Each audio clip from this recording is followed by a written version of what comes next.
오늘은 간목일간의 이민년 신년 운세에 대해서 살펴보려고 합니다. 왜 간목일간이냐면요, 별건 아니고요, 제 사주에 간목이가 하나 있는데 제가 그 간목이를 사랑하고 간목이 또한 저를 많이 따르고 있기 때문입니다. 이 뭔 개소리야! 자, 그럼 오늘도 들어가 볼까요? 간목은 물상으로는 나무죠. 이게 봄의 기운이기도 하고요, 그 뚫고 올라오는 기운입니다. 이걸 용출이라고 하죠. 봄을 우리가 영어로 스프링이라고 하잖아요. 튀어오르는 성질이 강한 거예요. 간목일간인 분들은 오행적으로 다른 사람들보다 높은 그 나무처럼 포부나 이상이 크고요, 또 남보다 앞서려고 하고, 또 뭔가 새로 일을 시작하는 기운 또한 강하다고 보시면 되겠습니다. 이런 간목에게 이민년의 임수는 편인이고요, 임목은 비견이죠. 비견을 우리가 보통 친구나 형제, 자매, 동료, 경쟁자, 이건 겁제의 속성이 더 강하긴 한데요, 일단. 그리고 내 편 또는 라이벌이라고 하죠. 내 사주에 비견이 강해요. 아니면 또 운에서 비견이 새로 들어온다. 그럼 어떻게 되죠? 자존감이나 자신감이나 자주성, 주체성, 경쟁의식이 높아집니다. 이게 본인을 드러내고 간목의 특성에 맞게 무언가 자신감 있게 일을 시작하는 기운이 강해진다는 걸 뜻해요. 이 비견 임목은요,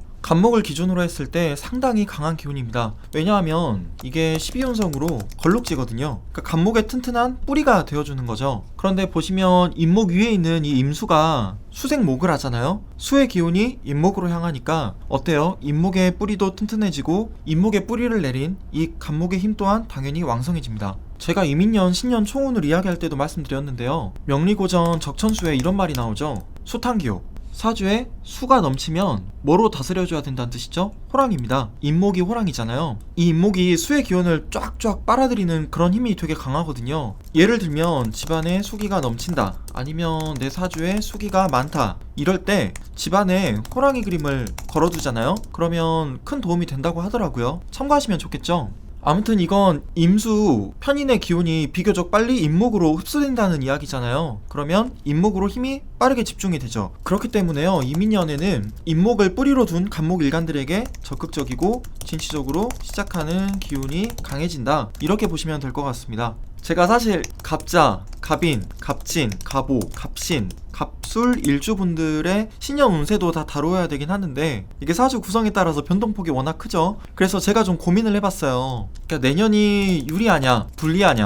그러니까 큰 틀에서는 다들 뭐 이 희기를 좀 궁금해 하시잖아요. 그러니까 사주 원곡에 따라서 변동폭이 큰데 이걸 제가 다 다룰 수는 없고, 그러면 핵심만 간단하게 이야기를 해봐야겠다 싶어가지고 준비를 해봤어요. 저는 사주 원곡의 억강부약을 좀 중요하게 여기거든요. 강한 건 눌러주고 약한 건 복돋아줘야 된다는 뜻이잖아요. 그러니까 조화하고 균형이죠. 조화와 균형. 제가 PPT로 그린 이미지를 가지고 왔습니다. 이게 잘 그렸죠? 초코명리라고 하는 동명의 블로그도 제가 운영하고 있잖아요. 거기에도 올려놨으니까 필요하시면 마음껏 퍼가세요. 아무튼 사주에 목하고 수가 발달되어 있다고 칠게요. 우리가 사주 원국의 글자가 8개잖아요. 그런데 제가 후려쳐서 이야기를 한번 해볼게요. 아무튼 이 목하고 수가 발달되어 있다. 이게 어떤 뜻이냐? 상대적으로 화, 토, 금은 부족할 확률이 높겠죠.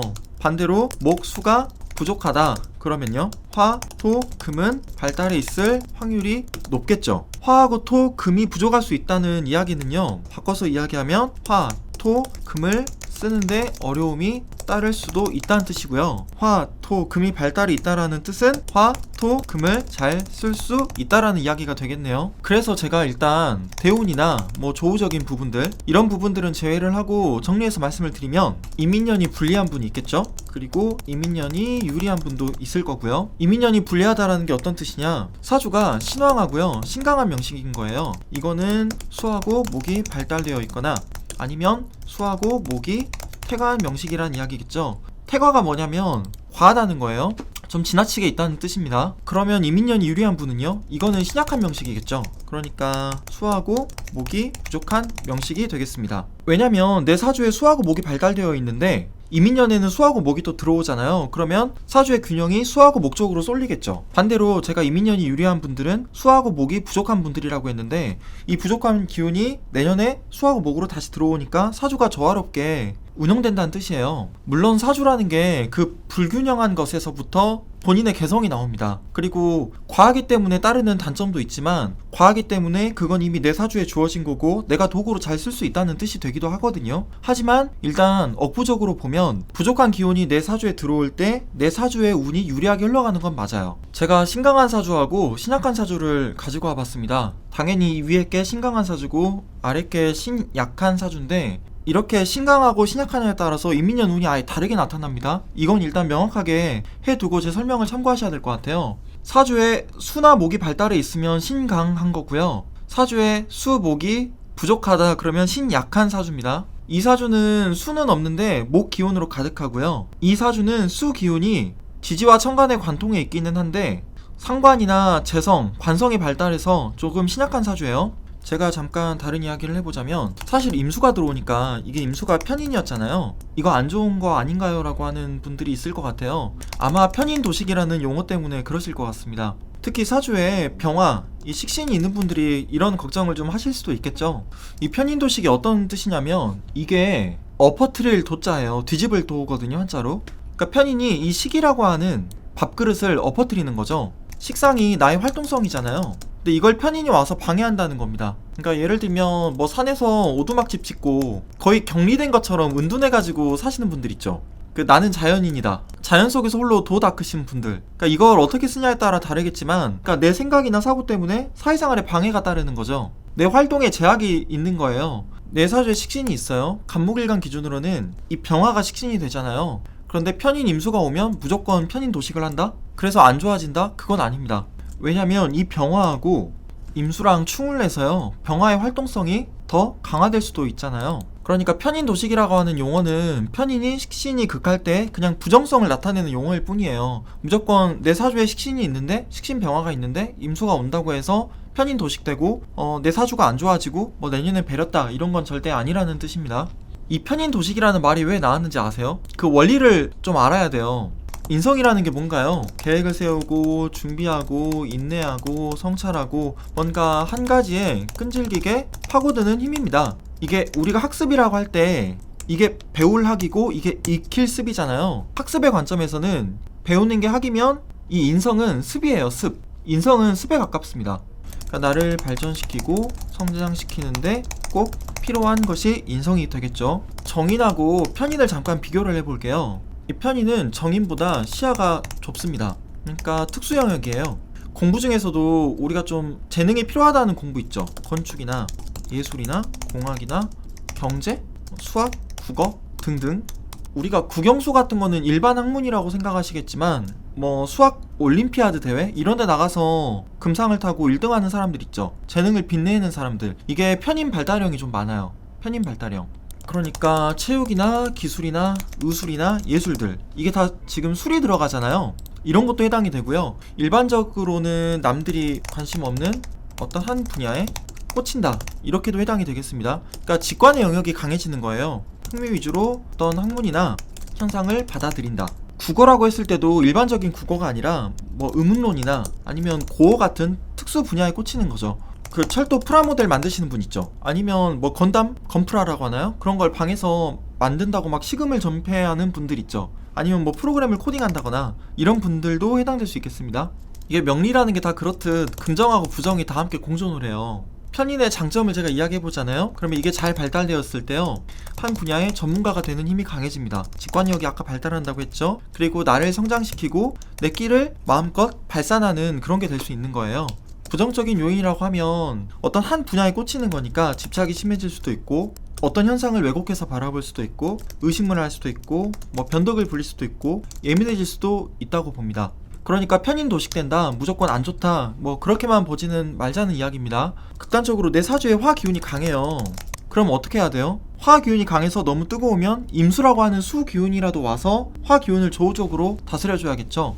사실 내 사주가 신강하다 그러니까 수나 목 기운이 많다라고 했을 때 임인년에 또 수하고 목 기운이 들어오잖아요. 그러면 어쨌든 수 편인이 들어오면 내 사주의 균형이 좀 깨어질 수도 있긴 해요. 수하고 목 쪽으로 기우니까요. 그러면 편인 도식이라고 하는 부정성이 좀 커질 수도 있기는 합니다. 근데 그럴 때 어떻게 해야 돼요? 그러니까 제가 늘 강조하잖아요.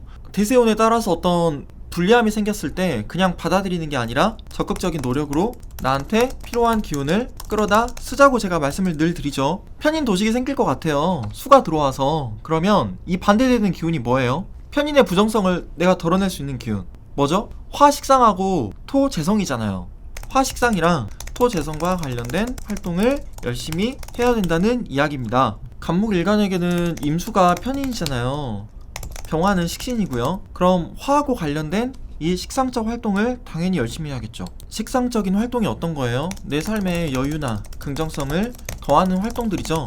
취미를 갖는 거고, 산책을 하는 거고, 여행을 떠나거나 친구들과 소규모 커뮤니티를 조직한다거나, 친구들을 초대해서 뭐 우리 집에서 요리해서 음식을 나눠 먹는다거나, 수다를 떤다거나, 이게 다 식상적인 활동인 거예요. 그러니까 제가 아까 편인도시라고 했을 때 산속에서 나는 자연이다 이러면서 스스로를 유폐시키는 게 아니라 밖으로 나가서 활발하게 사람들하고 활동을 하는 겁니다. 사람들과 소통을 하는 거예요. 이번엔 이 토재성을 쓰는 방법을 알아볼까요? 토재성은 뭐예요? 아까 말씀드렸던 식상의 그 가족적인 커뮤니티보다 더 진화한 어떤 사회적인 네트워크입니다. SNS를 해도 좋고요. 사회생활을 적극적으로 하는 거예요. 나하고 아예 다른 사람들과도 활발하게 어울리는 거, 그게 재성입니다. 그게 개운법이에요. 별로 안 어렵죠. 만약에 사주 천간에 이 병화 대신에 정화만 있으면 어떻게 해야 될까요? 임수 편인이요. 이 정화하고 합을 해서 어떻게 되죠? 목으로 합화하잖아요. 그러면 아까 간목일간에게 목 기운이 더 강해지는 거니까 더욱더 자기 주도적인 해가 되겠네요. 이건 어떻게 보면 독립의 코드가 더 강해지는 겁니다.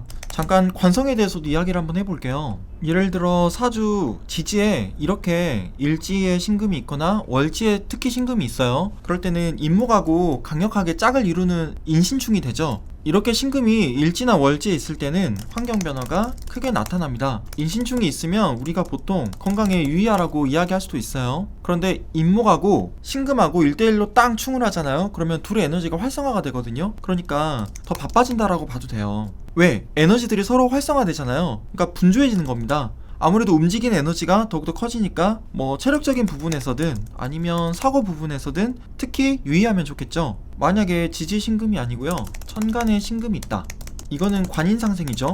천간에 경금이 있다, 이거는 살인상생이 되겠네요. 이런 구조가 되어 있다 그러면 내년이 조금 긍정적이긴 합니다. 직장에서 인정을 받는다거나 승진을 한다거나 시험에 합격도 하고 자격증을 취득한다거나, 이게 관성이라고 했을 때 우리가 직장이나 조직이나 사업, 가정이라고 이야기를 하잖아요. 이렇게 관에서 오는 스트레스들이 어찌됐건 어느 정도 해소가 되면서 내가 발전하고 성장하고 도약하고 남들에게 인정받는 그런 한 해가 될 수 있다는 이야기입니다. 내가 마음도 여유로워지고요. 그리고 스트레스가 발생하는 상황들 있잖아요. 내가 주도적으로 컨트롤하고 잘 이겨낼 수 있는 한 해가 될 수 있습니다. 사실 이민년에 임수편인, 임목비견이 온다 그러면 딱 편인하고 비견에 대해서만 이야기할 수도 있는데, 저는 사주 구성에 따라서 몇 가지 살펴봐야 하는 점들에 대해서 간단히 말씀드려본 것 같네요. 그러면 오늘의 하이라이트, 간목일간인 분들은 내년 이민년을 어떻게 활용해야 할까요? 전제 조건이 있어요. 이제부터 제가 드리는 말씀은 대체적으로 신강한 분들, 특히 사주에 수나 목이 발달한 분들을